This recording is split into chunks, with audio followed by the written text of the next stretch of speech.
Le problème des sondages est triple. Le premier point, c'est que des sondages, on en mange toute la journée. À cause en particulier de l'information en continu, on vit avec des sondages en continu.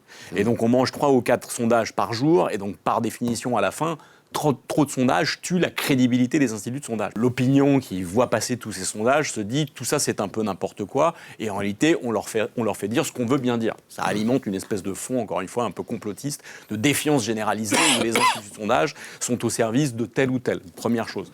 Deuxième chose, effectivement, les sondages, et en particulier celui-ci, ont une importance politique. Ils sont performatifs, c'est-à-dire qu'ils n'éclairent pas seulement le paysage politique à un instant T, derrière ils déterminent bien souvent des stratégies politiques qui s'adaptent à une photographie de l'opinion à un instant T. Très intéressant, effectivement, ce sondage. Il en ressort 2 choses. La première, c'est ce qu'on a tous dit, c'est-à-dire Jordan Bardella gagne haut la main, quel que soit son adversaire au second tour. Et deuxième chose, qui est passée peut-être un peu plus discrètement en réalité, c'est un des premiers sondages qui teste Jordan Bardella sans même évoquer en fait Marine Le Pen.